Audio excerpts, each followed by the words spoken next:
You've been praying for strength, but maybe what you needed was a reminder of how the strongest generation actually lived. This isn't just motivation, it's a divine prescription, because the Prophet, peace be upon him, didn't just teach strength, he embodied it, and so did his Sahaba.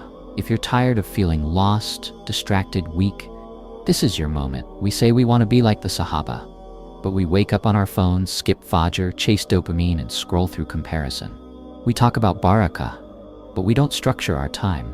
We want discipline without sacrifice. We want iman without consistency. We want strength without struggle. And yet, the Sahaba didn't become strong by chance. They were trained, shaped, refined. They followed the daily routine of the Prophet, peace be upon him, and it made them unstoppable. What if you followed it too? Let's go back 1400 years. The Prophet, peace be upon him, a man carrying the weight of the Ummah, didn't start his day with stress. He started it with Allah. 1.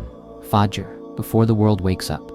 The Prophet, peace be upon him, would pray tahajjud in the silence of the night, standing until his feet swelled. He would then pray Fajr in the masjid, surrounded by his companions. And afterward, he sat. He remembered Allah until sunrise. Barakah wasn't a myth, it was his routine. You want clarity?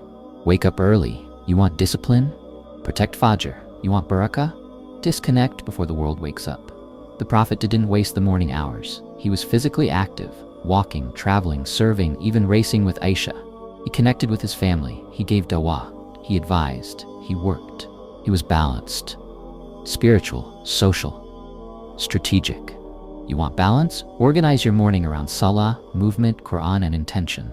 The Prophet, peace be upon him, encouraged a kailula, a short nap before dur. Not laziness, recovery. Even the Sahaba knew to carry the deen you need strength, mental, spiritual, physical. As the sun set, the Prophet, peace be upon him, turned inward, Maghrib, then Isha, then dua, reflection, time with family, sometimes jokes, sometimes tears, but always connection, always purpose. You want peace? End your day like a believer, not a consumer. The Sahaba were human. They had fears, they cried, they made mistakes, but they became lions of this ummah because they followed a man who lived every second with purpose. They didn't just love the Prophet, peace be upon him. They followed him, they imitated him, they built themselves in his image. And the result? A generation of men and women who transformed the world. Not with status, but with discipline, with tawakkul, with salah, with sunnah. What's stopping you from doing the same? Your phone can't give you what the sunnah can. The dopamine hits won't give you the peace of a sincere sajda. The routines of influencers won't give you the discipline of the Sahaba.